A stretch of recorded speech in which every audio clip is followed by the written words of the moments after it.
Hello, everyone, and welcome to the live session on starting a trucking company. So this is a Q&A session with myself, Ronen, VP of Operations here at ET Transport. I've been doing this for just about 20 years now. We've opened up a trucking company from scratch. I've hired probably hundreds, if not almost probably thousands of drivers until to date. Have a couple of terminals, three to be exact, one in Toronto, one in Moncton, New Brunswick, and we have another one in Atlanta, Georgia. Um, Today we're going to be breaking down how to start a trucking company, so the right way, so you don't end up broke within 6 months. So a lot of people have asked about, how do you properly open up a trucking company? Before we get started, if you are here in the live session, before we get started, if you are watching, just drop me a comment on where you are located. Whether, a lot of people are from Canada, some people are from the US, but sometimes vice versa. Just let me know where in the US you're from. So just state, country and then state. So USA and then Missouri or Montana, wherever state you're from.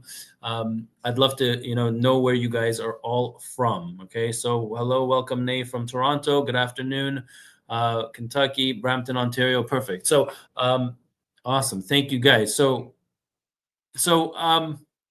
starting a trucking company, for some people, I guess, if it's your first time, it's fairly, it can be a little tricky, but you definitely need the right guidance, and you are going to, if you follow these steps, you'll be just fine.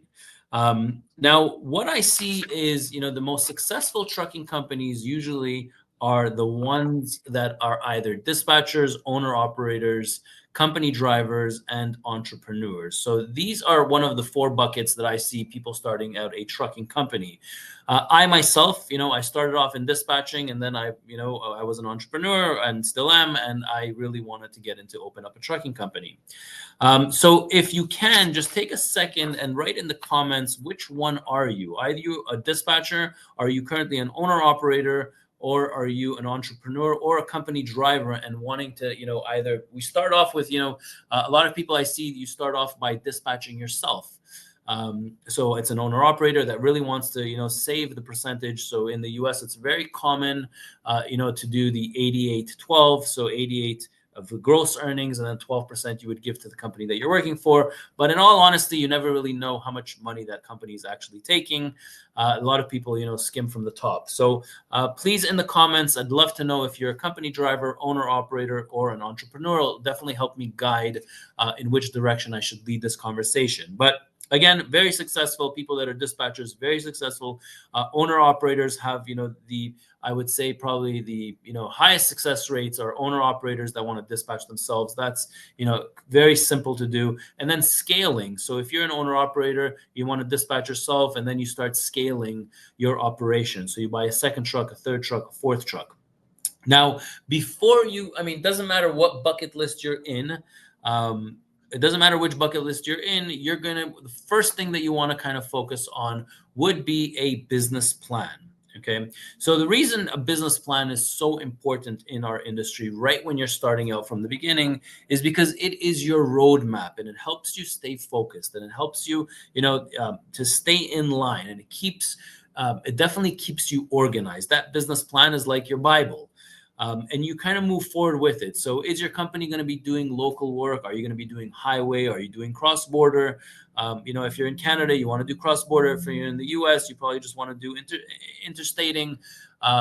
And some people want to do just local work, right? So there's definitely different business plans for different models. And then obviously we're going to get into phase two, which is, what equipment are you going to be hauling, right? So are you going to be dabbling on dry vans? Are you doing vans and reefers? Or, are you starting out with dry vans, then going into reefers that pay a little bit more? Or there's some people that are professional, flatbed drivers, and they just want to open up, a company that specializes in flatbed. So definitely we need a business plan. So when you have your business plan, you're focused, you know exactly how, the roadmap to your success.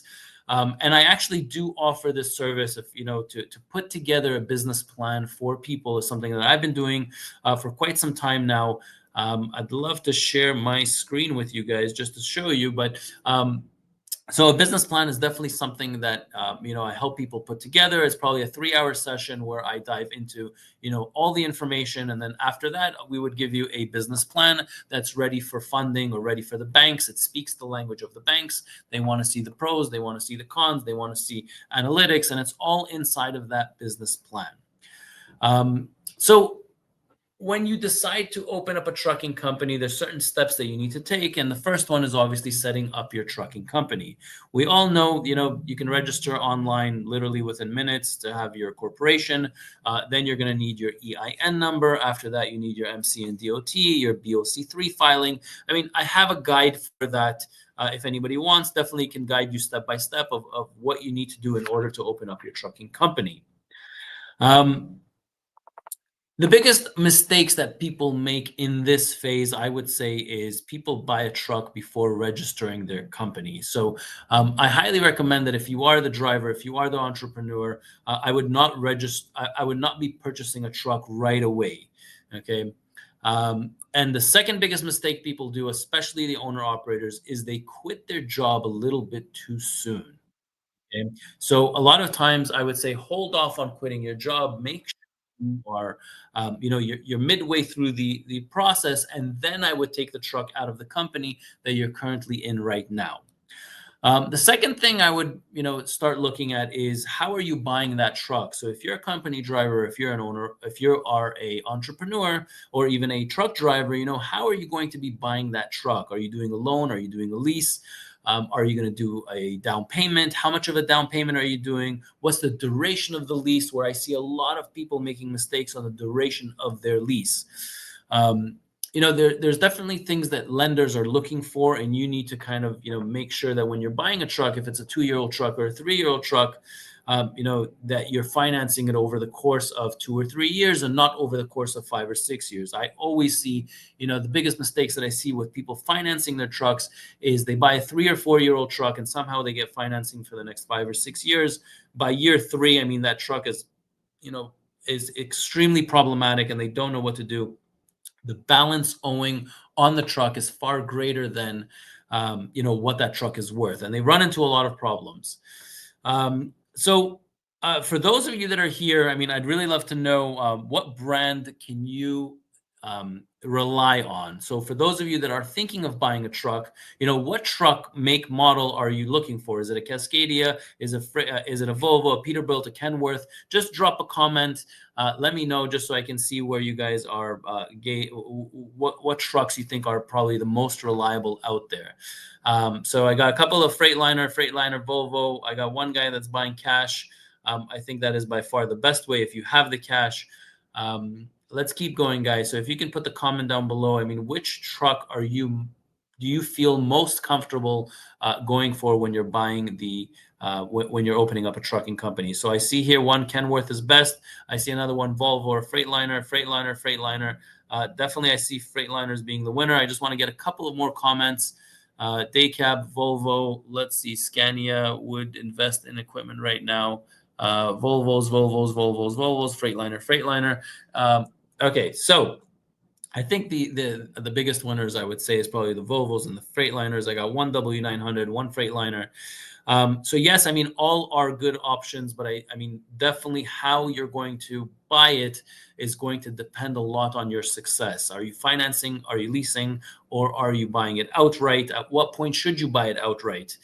And then we're going to get into, I mean, the next topic we'll get into is once you have that truck, are we going to be hiring a driver or are we driving it ourselves? So for those of you that are entrepreneurs, I myself, for example, I don't have my Class 1 license, never driven a truck before in my life.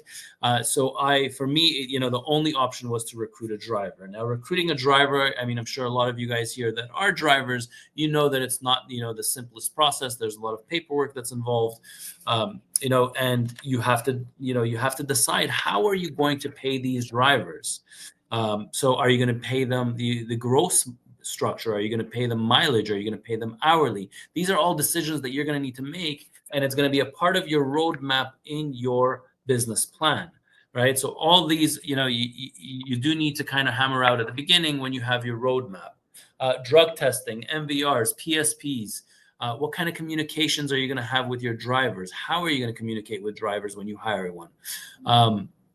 So the first hire is probably the most important decision that you're making. So that driver better be, you make sure that you follow the right steps when you're hiring that driver.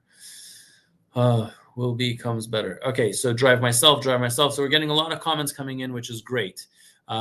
So once you have that driver, you definitely want to know, okay, so we have our driver, we have our truck, we have our licenses. Who is going to be dispatching your driver? Okay, and which load boards are you using? So dispatching, there's two avenues to go with dispatching. Number one, you can either dispatch yourself, which I recommend for everybody out there to know how to dispatch. You really should take some sort of dispatch course. So for those of you that are interested, we do have a very, very detailed dispatch course. Got a ton of reviews on it. You should definitely read some of the reviews. I'll link it in the description. One of the things that you need to do is, you got to learn how to dispatch yourself first. Once you know how to dispatch yourself, I think then maybe the option of hiring a dispatch service is in the books. You should probably look into that if you want to come out of dispatching, especially if you're driving. Sometimes it's better to pay that 5% for dispatch service instead of dispatching yourself. But I highly recommend that you learn how to dispatch yourself. A lot of times I see husband and wives. It's a very, very good combination where the driver is, the husband is the driver, and then the wife is usually doing the dispatching. Sometimes you have those roles in reverse. But those, partnerships usually tend to work very, very well. But either way, I recommend to everybody to start off by knowing how to dispatch. You never want to be dependent on anybody for your dispatching. The DAT, which load boards are you going to be using? Are you going to use DAT? Are you going to use truck stop? What technology are you going to be using when you're using these load boards, right? So you really need to know how to book loads. You really need to understand, the cost, the rate per mile. So that's one of the most important lessons if you're going to learn about anything, is how to calculate properly a rate per mile. When are you profitable? When are you not profitable? And that all ties into your business plan. So when you have a business plan, and over there you talk about, the financing the truck, and you talk about what your payments are, and you talk about, the rate per mile in order for you to be profitable, you need to know what your expenses are. In order to understand at what point are you profitable, which lanes are you going to be doing, right? Because that determines if you're doing, 100, 200 mile radius, obviously your rate per mile is much higher. So dispatching is very, very important. Learning how to negotiate with brokers is very important, and avoiding bad brokers and scams, which happens a lot out there. Another thing you're going to need to know is about, a little bit about the accounting roles. So, invoices, how to send an invoice to the customer, or how to read the rate confirmations. Most of you guys are drivers out there, the bill of lading. You're going to need to decide on factoring. So I do recommend factoring, especially at the beginning, your first 2 or 3 years. There's a lot that they can help you with. The ELD setups, the maintenance logs, the fuel cards. All that is in the works, and it all ties back into your business plan, because your business plan is going to have all of this. The cost per mile is very, very important. Again, you will not be profitable unless you know your true cost per mile. So if you want, so for those of you that are interested and you want me to show you exactly how to do it, before booking your first load, I can definitely help you guys out. I do have consultations out there, whether it's 15 minutes, 30 minutes. If you want that one-on-one with me, I do have those options available. So any comments until this point here? If you have any comments or questions, I'd love to address some of the questions before I go into the accounting and the taxes. If you guys do have any comments or questions, please let me know. But again, we just shared the link right now about the collections and the mentorship. So the collections is the accounting module that we have when it comes to collecting invoices and more on the accounting side of it. Let's read some of the, I got last week Kenworth after my Cascadia, put me down also for Volvo. Isn't that bad, but reality, easily I can say Kenworth is the best. Okay, hello. Okay, any questions or comments? Questions? Let's see, just followed you. Let's look here if there are any questions. A little bit about the market, guys. So the rate per mile, the national average right now is $2.08 per mile. Is that enough to be profitable? Yes, it is. If you have your rate per mile under control, if you have your cost per mile under control, you can be profitable in today's market. Let's get into the taxes. So accounting taxes, very, very important. Are you going to be using QuickBooks? How are you going to be filing your IFTA? Very important. Your profit and loss, it's extremely important that you start looking at your profit and loss on a monthly basis and tracking your expenses. If you are in this session right now, I'd love to know if you guys track your cost per mile right now. So just hit yes or no, just send over the comments. Do you currently track your cost per mile? If, a simple yes or no, I'd love to gauge the audience to see, are you guys tracking your current cost per mile? Yes or no, guys? Are you currently tracking your cost per mile? Yes, yes. Lots of comments coming in on TikTok.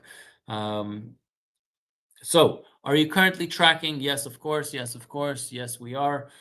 If you're tracking your cost per mile, Nigel, yes, you are. Thank you very much for your comment. Yes, yes, I'm a company. So if you're currently tracking your cost per mile, then you definitely know that in today's $2.08 per mile that you can be profitable, but it is a numbers game. So if your cost for your truck, for your trailer, for your fuel, dispatch service, factoring fee, all of that has to come out well below the $2.08 per mile that currently is the national average. Now, if there are some of you out there that I do have a course out there that specifically caters to that cost per mile and that rate per mile and being profitable, I do have a course. I can link it down. I think that any owner operator, any company driver should be taking it, especially if you want to become an owner operator or if you are a company that is struggling with profitability. I think it's very important that you take that course. Okay. So again, this session was all about opening up a trucking company. And my story of how I opened up a trucking company was I was pretty much a dispatcher. I worked for a trucking company for about a year before me and my partner decided to open up ET Transport.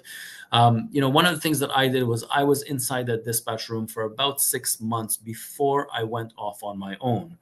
No, probably even more. Probably about a year I was there. One thing that really, really helped me was when I was inside that dispatch room, I really got to understand load booking. I really got to understand how the operation works. How do you book loads? How do you hire a driver? How do you, the fuel cards, how they work. I really got a taste of the dispatching, the back and forth, the cost per mile, the average, the rate per mile. This really helped me when I went off on my own because I kind of got, grinded into the system. And I understood what I was doing only after I was working there for quite some time. And I got more and more comfortable after that. I made my connections in that, dispatch room. There is a program that I do have available for some of you out there that really want to open up a trucking company and they want to be guided, for the first few months. So I do have a program out there that is a 4-month program where you can come and I would basically take you under my wing. I would help you buy your first 2 trucks. There is a minimum investment that you have to have, but I would help you buy your first 2 trucks, your first 2 trailers, and we would basically take you under our wing. You would work under ET Transport. We would help you with all the load boards, how to book loads. You're going to hire your own drivers. You're really going to get the entire the entire process and the cycle of, onboarding drivers, dispatching the drivers, recruiting the drivers. You'll have your own profit and loss. You'll have your own, accounting, your own QuickBooks where you can see your own profitability, and it really helps you to guide you to be ready to have your own trucking company. Now, let me just show you my share my screen. Which screen? This one right here. So I do have a 4-month program out there. It's a 120-day program. There's certain prerequisites. If you are interested, there's a contact page over here. There are some prerequisites. You should watch this video of why you should work with us here at ET Transport, what we have to offer, but who it's for. So definitely those that are dispatchers right now, they want to open up their own company, owner operators that really want to buy their first truck. entrepreneurs who want to, I did not have my license. I was not a driver, but yet I still opened up my own trucking company. So there's a lot of entrepreneurs out there that are in the same spot that I was in. The admissions criteria, so those of you that are interested in this 4-month program, a couple of prerequisites. Number one, it's a minimum investment of $125,000. You're not giving me this money. This is money that you have in your own company. You just need a minimum capital investment of $125,000 for your trucks and your trailers. I actually take your hand. We buy the trucks together. You have to be available full time. This is not a part-time gig. If you're trying to do this part-time, then I'm just not the right person for that. You have to follow proven systems that work, and you have to have a long-term commitment. It's not, like I said, it's not a side hustle. And you do have to have a valid passport. So it doesn't matter if you're in Canada or in the US. One of the things that my prerequisite is a valid passport, because there are going to be times that you're going to have to come here into our office, and it's going to be a full-blown Monday to Friday. So the way that the sessions work, you come into our office, you work from here. If you're in the US, you're virtual. But you will need to fly periodically into once or twice throughout the year. You're going to need to fly into Toronto and spend the Monday to Friday here, because there's certain things that I can't teach you online. You have to physically be here in the office. So if any of you guys are interested in opening up your own trucking company and also being under somebody's wing where they teach you, the load booking process. Everything is great in theory. We do have a dispatch course that is extremely popular, but at the end of the day, a lot of people are asking me, okay, what now? I took the dispatch course, how do I start my own trucking company? And yes, you can do it on your own. People do it on their own. I did it on my own. I learned the ins and outs inside a trucking company, and then I opened up my own company. But and that's kind of what I'm giving you, the audience out there, for those of you that are interested. We do have this available, this 120-day program with Ronen, with myself. So for those of you that are interested, now if you do have any questions, please put them in the comments down below. If anybody has any questions, must I have a trucking company in Canada? They are scam and stealing drivers' money. Okay. Let's see if there's any other comments. If you have any questions about the program, you're more than welcome to ask. This is the time, and this is kind of, we finished off the session, but this is the time for the questions. If you have any questions, this is the time to ask. Okay, so I am in Calgary. Do you hire owner operators? I have 2022 Volvo. Salam, yes, we do hire owner operators. We do have a few from Calgary. I want to work here. Yes. Where can I get a truck driver for being a dispatcher? Where can I get truck drivers? Definitely with our course, you'll learn how to become a dispatcher. We do also have modules on recruiting truck drivers. You must have $120,000. Yes, in order for this 4-month program, you do need to have $120,000. It's not for me, the $120,000. You need that as your capital. It's true that it takes 5 to 6 months before brokers will give you a load when you are an owner operator opening your own company. Yes, it is true. Sometimes we can do it within 3 months. The 4-month, when you are opening up your own trucking company and you're working here under the wing of ET Transport for the first 4 months, and then after that, you would take those trucks into your own trucking company.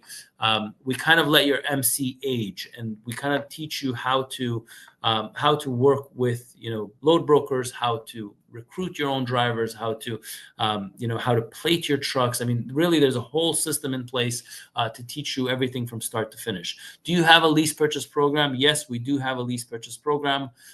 You can find that on our website at ettransport.ca or etmotorfreight.com. I need to talk to you, please. Kamal, you're more than welcome to reach out to me. Again, there is a form on the on the URL that we shared on the 4-month program. For those of you that are interested, just fill out the form, and you guys are, if you fill out the form, I will reach out to you, or somebody from my office will reach out to you. Should you have a broker customer set up before you buy your equipment? Should you have a broker customer setup. So I would definitely, start with the process of opening up your own trucking company while you're doing this 120-day program. If you're not doing the 120-day program, I mean, I recommend that you start with the paperwork. I do not recommend for you to have a brokerage license and a carrier, because a lot of brokers out there will not use you if you have a brokerage also. What is the scope of dispatch today in the US? So, I mean, dispatch has definitely evolved over the years.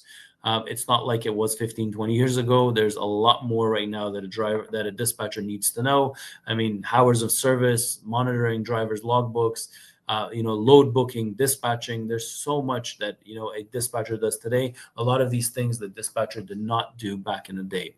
They told me to start more or less like 7K is like 7K. Okay. The owner operators hiring from Windsor. Any owner operators? So not that I know of, I don't know, but you can definitely reach out to our recruiting and see if we hire owner operators from Windsor. Don't understand how he can answer. Okay. Invite any meaning.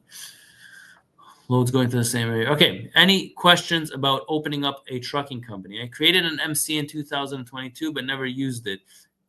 Is it aged? Yes, it is aged. I think that's more than enough. Should you have a broker? Okay.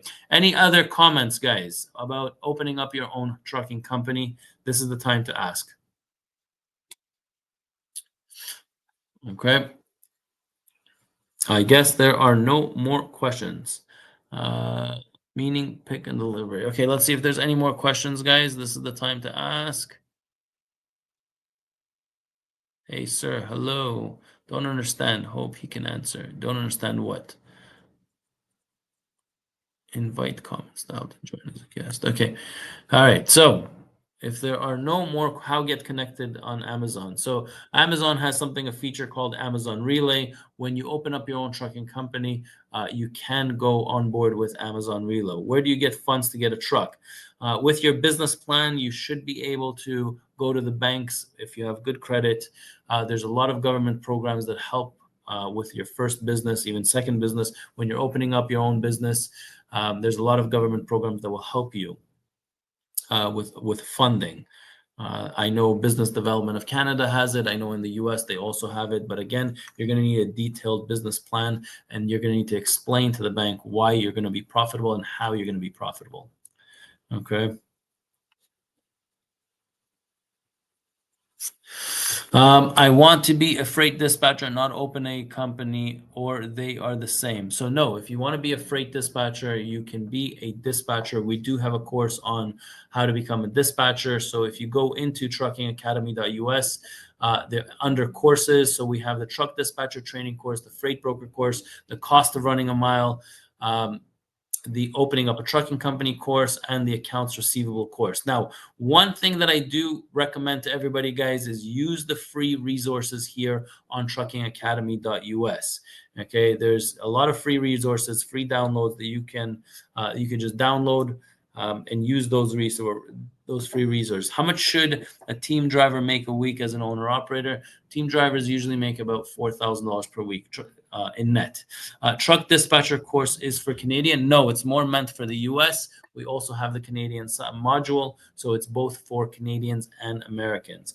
My friend told me that you need to have a truck and it has to be inspected in order to get loads when opening up. Is this true? Yes, you're going to need a truck in order to open up your trucking company. You're going to need insurance and proof of insurance. How to apply for CVR, where to get the vehicle insured, and a reasonable rate. So insurance, I mean, you really need to Google insurance brokers. We do have here free resources and the documents. There is somewhere here an insurance bundle. Basically, it gives you 5 or 7 different insurance companies' names and their contact info in order to get quotes. So you can definitely use that. How much would it cost? How much would it cost? Do you guys deal with Sim Connect? No, we do not. We use a company called Load Connect. It helps book. It's AI technology and helps book loads much faster. You guys keep talking about corruption, truck drivers. So you should be the truck drivers' hours at least. You should, but the truck drivers' hours at least. I don't know what that means. No, we do not hire or recruit sponsorship of other drivers, foreign drivers. Freight dispatchers need money to start or just when open a company. Freight dispatchers do not need money to start. You will need to take a course if you are looking to, after you become a dispatcher or after you take the dispatch course, um, if you want to, then I'm sure there's a lot of companies that would hire you for an entry level position. Okay. Freight dispatchers, do you have business before you were a dispatcher? No, I worked as a dispatcher and then opened up the authorities. Then I purchased my 2 trucks. I put it inside that company, which is the same plan that I'm giving people here. I learned how to dispatch those 2 trucks. I learned how to recruit drivers at that company. And then I took those 2 trucks and formed my own company. Do you have a business before you were? Okay. Let's see anymore. I'm currently driver and I'm on 1099. I have a company name and then what's all steps do I need next to move on? So there's definitely, the next steps that you would probably need to do is to register your MC and DOT authority. You would need to do the BOC3 filing, and then you need your insurance quotes, and you need to insure a truck. All right, guys, we are running out of time. We're at the 30-minute mark. But again, for those that do need, to book any sessions with me, there are mentorship sessions over here. So if you need to consult with me for 30 minutes, for 15 minutes, you have options here, 30 minutes, 45 minutes, or 15 minutes. And also you can also purchase or fill out the form if you are interested in the 120-day program. What's your thoughts on box truck business? I'm not an expert in that. I specialize in tractor trailers, cross-border and US to US. So if you want to open up an American trucking company, or if you are in Canada and want to open up a cross-border or even cross-Canada, I can definitely help you guys out. So hopefully you guys enjoyed my live session. Thank you all for joining, and we will be in touch. And if you have any questions, concerns, feel free to reach out to me. I'm Ronen, and I'll catch you in my next live session.